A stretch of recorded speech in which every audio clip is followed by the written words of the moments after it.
चलिए शुरू कर रहे हैं हम। लास्ट क्लास में फर्स्ट 7 पेजेस हमने असाइनमेंट के कवर किए थे।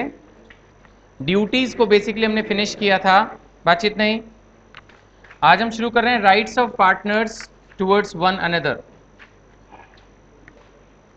शुरू करें। देखिए, जहां तक राइट्स का सवाल है, सबसे पहली बात ये लिखी है कि जो राइट्स हैं कि किस पार्टनर का क्या राइट है, ये वो आपस में खुद ही डिसाइड करेंगे। This will be decided by them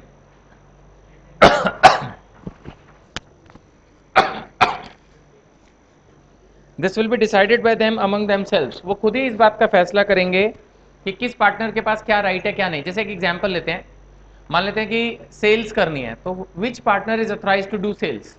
if nothing is specified, all the partners can do sales. Which partner can appoint the staff, which partner can apply for a loan, what they want to do, what they don't want to do, which partner can do what, ये सारी चीजें कौन decide करेगा? Partners खुद ही कर लेंगे, ठीक है। बट लेकिन सपोज उनका कोई आपस में एग्रीमेंट नहीं है, something like that, in that situation फिर कौन कौन से उनके राइट्स हैं इन जनरल जो पार्टनरशिप एक्ट में डिस्कस्ड हैं, उनके बारे में अब हम डिस्कस कर रहे हैं। पहला है right to take part in business. मैंने आपको पहले ही बोला था कि this concept is only in partnership, that each partner is authorized to participate in the business। नहीं तो आप HUF में देखो मेनली करता, कंपनी में देखो तो मेनली डायरेक्टर्स, सभी जगह। कोई क्लब एसोसिएशन होगी तो मेनली उसका प्रेसिडेंट, सेक्रेटरी, ट्रेजरर, कुछ लोग होते हैं जो ऑथराइज्ड होते हैं। इक्वल राइट नहीं होता बाय डिफॉल्ट, बट पार्टनरशिप एक ऐसी फॉर्म ऑफ ऑर्गेनाइजेशन है जिसके अंदर by default each partner has an equal right. सब लोगों को है कि भी ठीक है, they can participate in the management, right. Right to be consulted in all matters, वही पॉइंट की एक्सटेंशन है। पार्टिसिपेट करेंगे, उनसे ओपिनियन लेकर ही कोई भी डिसीजन लिया जाएगा।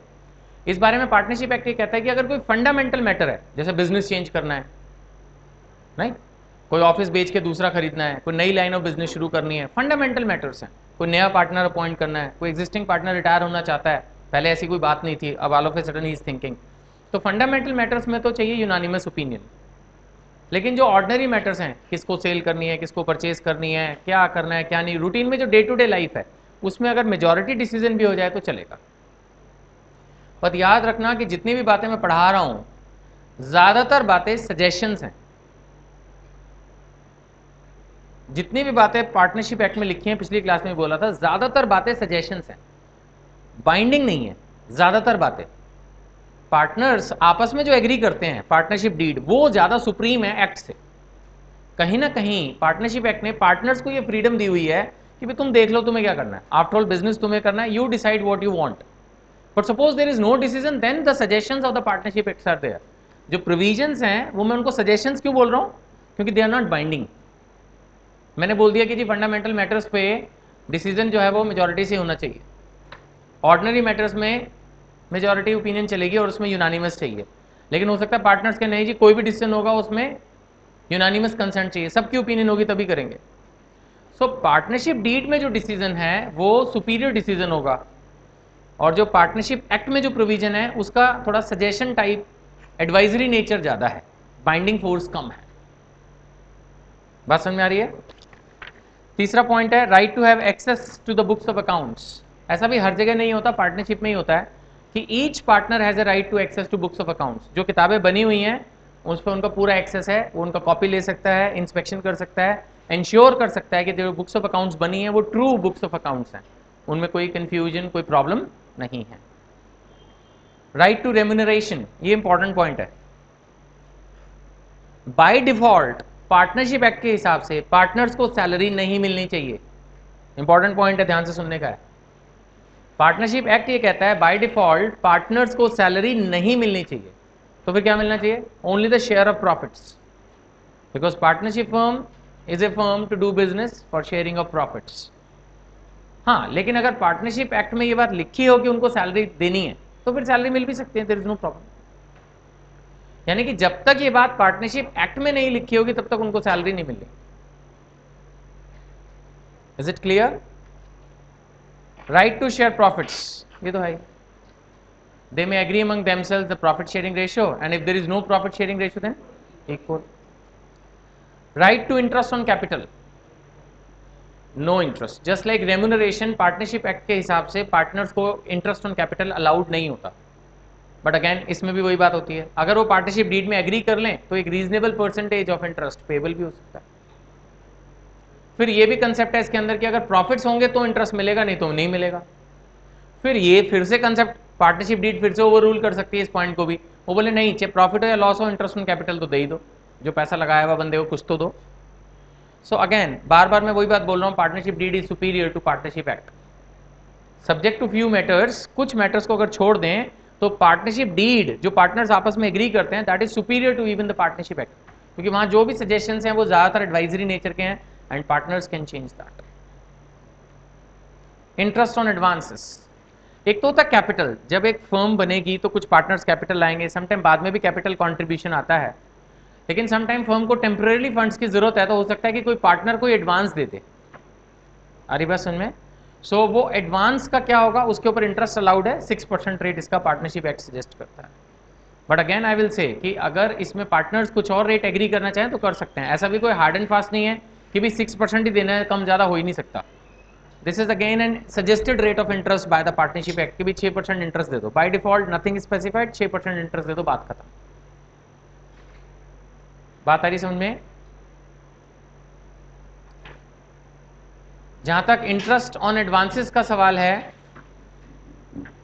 As far as the interest on advances is concern, इसमें लिखा है कि अगर डिसोल्यूशन भी हो जाता है कल को फर्म का, तो जब तक वो पैसा वापस नहीं मिलता तब तक इंटरेस्ट मिलता रहेगा। ऑब्वियसली जब एक बंदे ने पैसा लगाया हुआ है तो उसको उसका इंटरेस्ट तो चाहिए, तो he will keep on looking for the interest portion. Is it fine? Next, right to be indemnified. Partner और उसकी फर्म में कोई ज्यादा फर्क नहीं होता, अपना जैसा समझ के चलता है बंदा। जब कोई पार्टनर किसी फर्म का पार्टनर होगा तो काम करते वक्त यही मान के चलेगा ना जैसे कि उसकी अपनी फर्म है, तो हो सकता है कि वो कोई खर्चा अपनी जेब से भी कर दे। माना कोई काम आ गया तो वो ये थोड़ी सोचेगा कि भाई फर्म के बैंक अकाउंट से पहले पैसा निकालूं या फर्म के कैश बॉक्स में से पहले पैसा निकालूं। हो सकता है उसकी जेब में हो और वो 2-4 हज़ार रुपये का खर्चा अपनी जेब से भी कर दे। It is quite possible because there is no much difference between the partner and is firm, more और less is one and the same thing. तो इस सिचुएशन में फिर क्या होगा?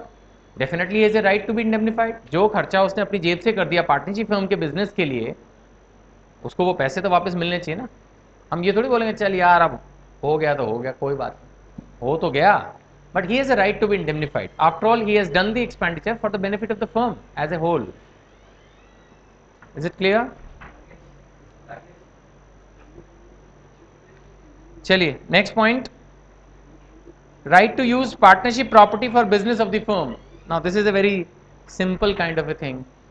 अब एक फर्म के अंदर अगर आप पार्टनर हो तो डेफिनेटली आप फर्म की प्रॉपर्टी को बिजनेस के लिए तो यूज कर ही सकते हो, इवन आप पर्सनल यूज भी कर सकते हो अगर अलाउड हो पार्टनरशिप डीड से। तो अब सपोज एक गाड़ी है फर्म की और मुझे उसमें पर्सनल शॉपिंग के लिए कहीं जाना, तो क्या मैं अपनी कार ले जा नहीं सकता? Now it will depend. इस क्वेश्चन का answer both yes and no है। अगर फर्म की कार है तो उसमें मुझे किसी की अप्रूवल नहीं चाहिए, बिजनेस पर्पज के लिए तो मैं यूज कर ही सकता हूँ, नहीं तो फिर ली क्यों है वो। लेकिन पर्सनल पर्पज के लिए मैं फर्म की कार कब यूज कर पाऊंगा? When it is so authorised bye the partnership. अब जैसे आप किसी कंपनी में एम्प्लॉई हैं, चाहे आप मैनेजर हैं चाहे डायरेक्टर हैं, जो भी है, कंपनी की गाड़ी यूज कर सकते हैं पर्सनल पर्पज के लिए। Again the answer is both yes and no. Answer is no if it is not permitted, answer is yes if it is permitted. It is so simple to understand. तो similarly एक partner firm की property को business purpose के लिए तो use करेगा ही करेगा, उसमें तो कोई डाउट ही नहीं है। Ninth point, right to be consulted at the time of admission of a new partner. Obviously अब सपोज दो लोगों ने पार्टनरशिप शुरू की, ए एंड बी। अब कोई नया बंदा अगर फर्म में आ जाए तो ये तो अपने आप में बहुत मेजर चेंज है ना। पता नहीं मैं उस बंदे के साथ एडजस्ट कर पाऊंगा नहीं कर पाऊंगा। Suppose I am one of the partner in a firm, there are 2 partners and new partner is being admitted, तो बिना मेरी अप्रूवल के कैसे हो जाएगा? 2 आदमी उनके घर में कोई तीसरा आदमी आना शुरू हो जाता है, ऐसे थोड़ी चलेगा। So definitely this is a right to the partner कि अगर कोई नया पार्टनर एडमिट हो रहा है तो he has to be consulted first. Majority opinion से काम नहीं चलेगा इसमें, all the partners have to be consulted. But फिर वही बात बार बार बोल रहा हूँ, पार्टनरशिप डीड में प्रोवाइड है नहीं। पार्टनरशिप डीड बोल सकते हैं मेजॉरिटी ओपिनियन से भी हो जाएगा, या कोई एक पर्टिकुलर सीनियर पार्टनर को ऑथराइज कर सकती है कि वो किसी भी नए पार्टनर को इंट्रोड्यूस कर सकता है। पार्टनरशिप डीड में contain any clause in this regard, that is a different story. But by default एक नया पार्टनर तभी एडमिट हो सकता है जबकि सभी की ओपिनियन पॉजिटिव हो उसके बारे में। Clear? 10th point, right to retire from the firm. कौन पार्टनर फर्म से रिटायर हो सकता है? कोई भी रिटायर होना चाहो तो हो सकते हो। क्या प्रोसेस है? With the consent of all.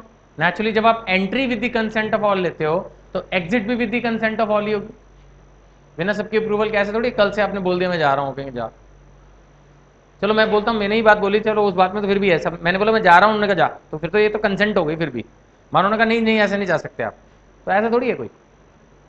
जा तो आप सकते ही हो, अगर सपोज पार्टनर्स एग्री नहीं करेंगे you can move the court. कल की क्लास में हम इस बात को पढ़ेंगे कि कोर्ट के पास डिसोल्यूशन डिक्लेयर करने की अनलिमिटेड पावर्स हैं।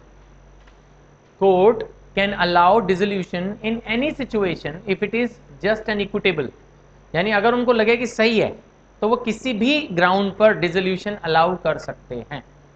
कोर्ट के पास अनलिमिटेड पावर्स दी गई हैं पार्टनरशिप एक्ट। सो अगर माना सपोज मेरा मन नहीं लग रहा फर्म में, रोज का झगड़ा है या प्रॉफिट सफिशिएंट नहीं है या मेरे को बेटर अपॉर्चुनिटीज मिल रही हैं, कोई भी रीजन हो सकता है, मुझे नहीं करना फर्म के अंदर पार्टनर्स के साथ काम, so I may express my desire to retire from the firm कि सर मुझे छोड़ दो, मुझे जाना है, जो दे सकते हो मेरा पैसा वापस कर दो, I want to retire, there is no issue. Is it right? So you can retire after giving notice to the partners. Consent of all the partners first. दूसरा as per agreement. वही बात है, पार्टनरशिप डीड में अगर पहले से ही कुछ लिखा हो कि भाई आप कैसे रिटायर हो सकते हैं फिर तो बेस्ट ही है। हो सकता है उसमें लिखा हो कि 2 साल के बाद आप कभी भी जा सकते हैं, just by giving a notice, by email, by SMS, by being absent for 2 days, कि 2 दिन नहीं आए तो मान लेंगे रिटायर हो गए। What ever it may contain, जो का पार्ट। एग्रीमेंट तो कुछ भी हो सकता है ना, आपस में एग्री कर लिया, क्योंकि वो रूल जो पास होगा एग्रीमेंट रिटायरमेंट का वो सबके लिए होगा ना। सपोज एक फर्म में 5 पार्टनर है, पांचों ने एग्री कर लिया कि कैसे रिटायर हो सकते हैं, so whatever the provision is it is applicable for all. When it is applicable for all it's fine. What is the problem? Is it okay?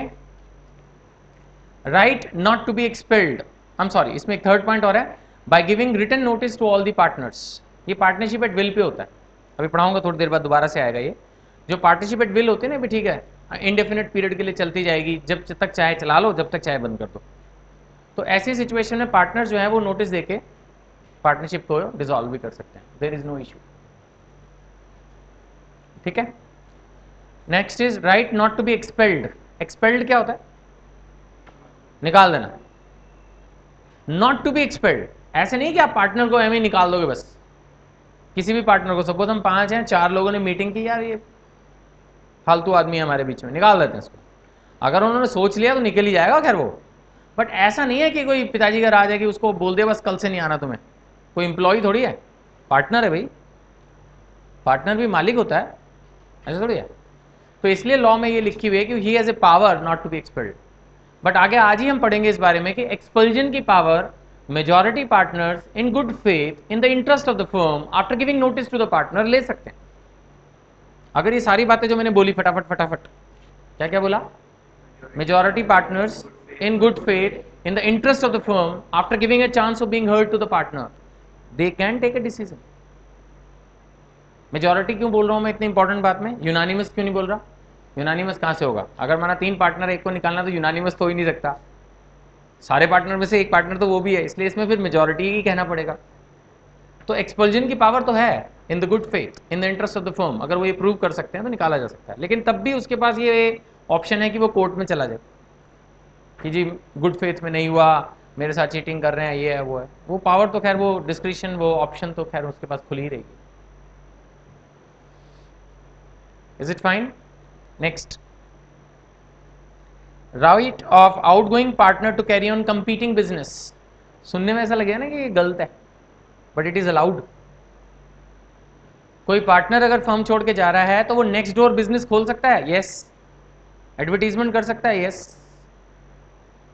ये क्या बात हुई? ये तो गलत है, जो भी है।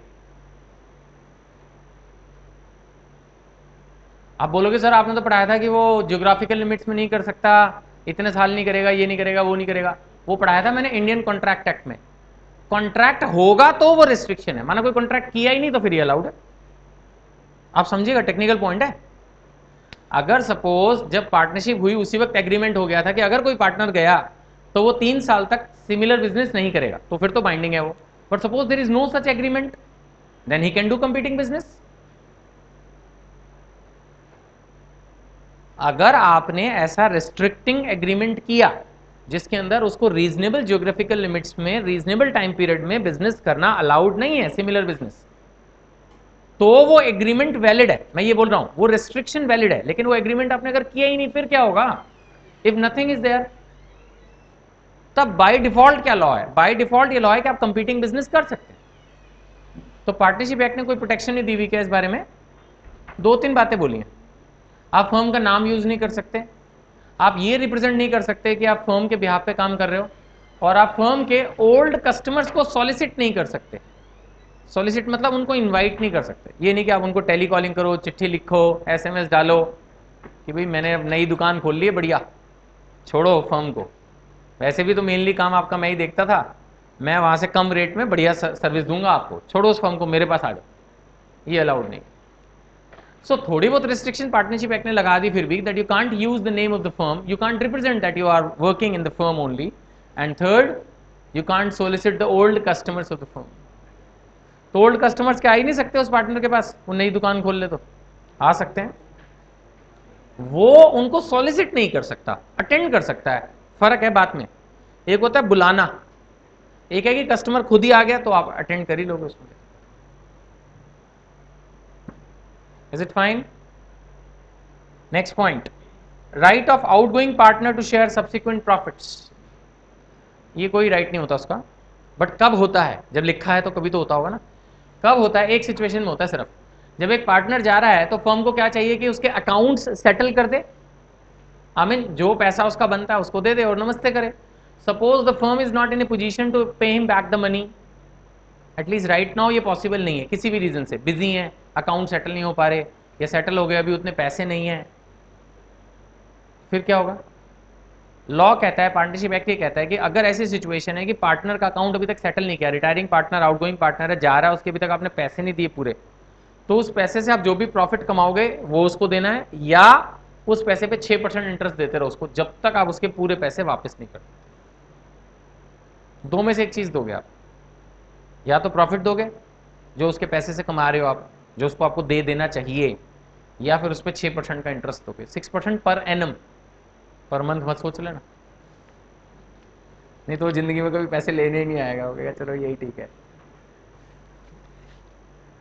लास्ट है right to dissolve the firm, ये हम कल की क्लास में ज़्यादा डिटेल में पढ़ेंगे। Each partner has a right for dissolution, ये तो मैंने आपको पहले ही बताया। डिसोल्यूशन तो बड़ी एक वैसी सी चीज़ है ना, फंडामेंटल कंसेप्ट है जो पार्टनरशिप का, कि भाई नहीं बनती डिसॉल्व कर लो, बात खत्म करो। Any question? आगे बढ़ूं? पक्का? Next, partnership property. Partnership property, property of the firm, इसके कई नाम है, property of the firm, partnership assets, common stock, joint estate वगैरह वगैरह। नाउ इसके अंदर क्या क्या आता है? इट कंप्राइजेस ABC, 3 चीजें हैं, बहुत सिंपल है, अगर हम सोचे तो इसमें कोई याद करने की बात नहीं है। पार्टनरशिप फर्म की प्रॉपर्टी में क्या आएगा? एक वो जो सभी पार्टनर शुरू में लेके आए, दो जो फिर फर्म बनने के बाद फर्म ने खरीदी, और तीसरा गुडविल ऑफ द फर्म। कल को अगर डिसोल्यूशन होता है तो सबका हक है कि सब चीजें बेची जाएं, मार्केट वैल्यू पे बेची जाएं, गुडविल भी बेची जाए, और सबको डिस्ट्रीब्यूशन हो। ठीक है?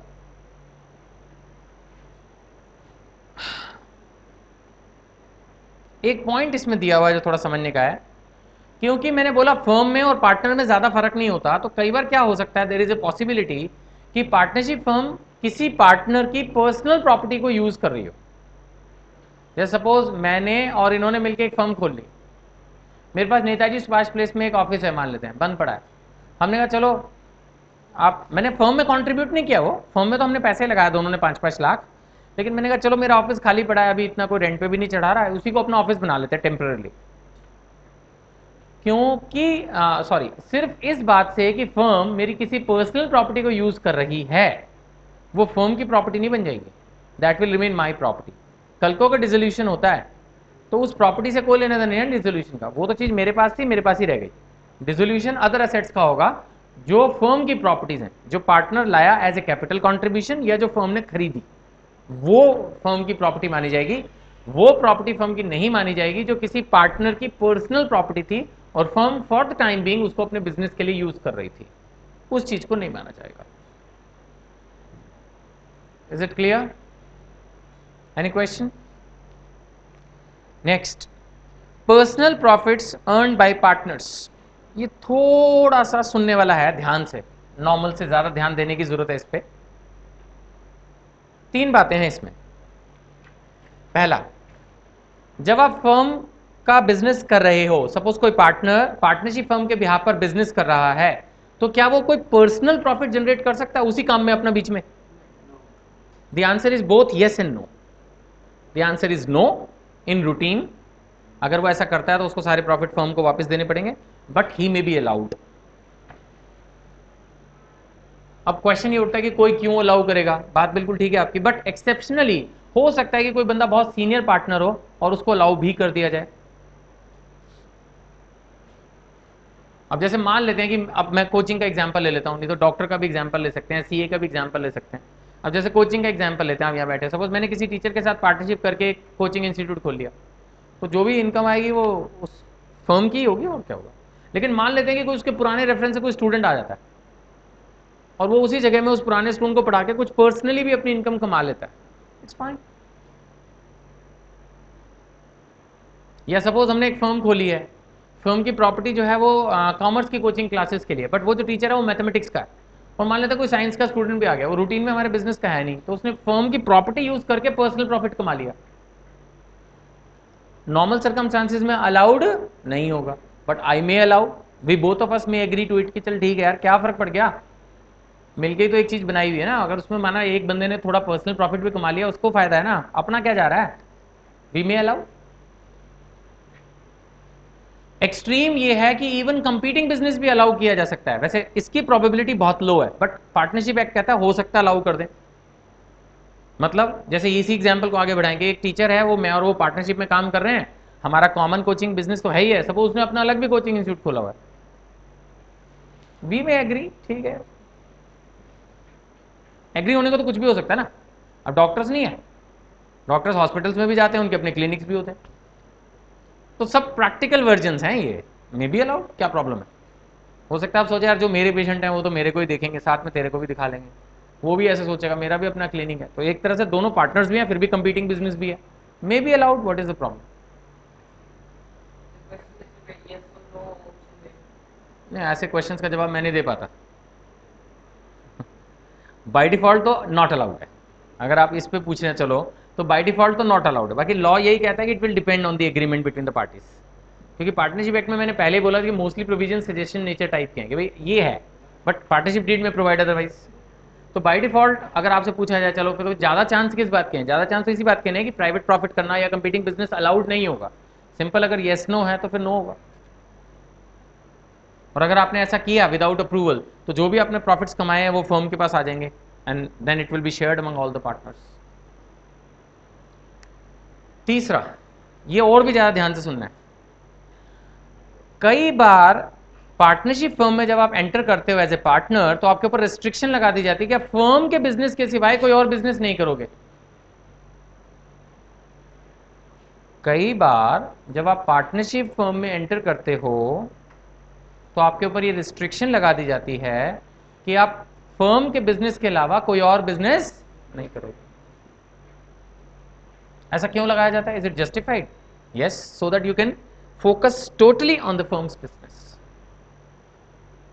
सपोज रिस्ट्रिक्शन लगे होने के बावजूद आपने कोई प्राइवेट बिजनेस खोल रखा है which is non competing, competing में तो प्रॉब्लम होनी है, नॉन कंपीटिंग।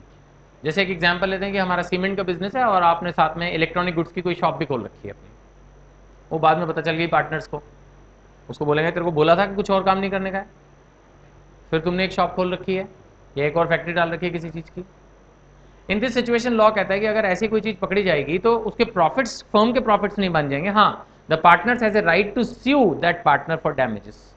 अगर वो ये प्रूव करते हैं कि उसके उस पैरेलल बिजनेस को चलाने की वजह से, उसके ध्यान हटने बटने की वजह से इस फर्म को कुछ लॉस हुआ है, तो they can definitely sue him for the damages. ठीक है, तो तीन बातें मैंने आपको इसमें बताई। पहला, आप फर्म की प्रॉपर्टी, नेम, कनेक्शन, बिजनेस को यूज करके प्राइवेट प्रॉफिट्स नहीं कमा सकते। अगर कमाओगे विदाउट अप्रूवल, पकड़ा जाएगा तो वो फर्म का प्रॉफिट माना जाएगा।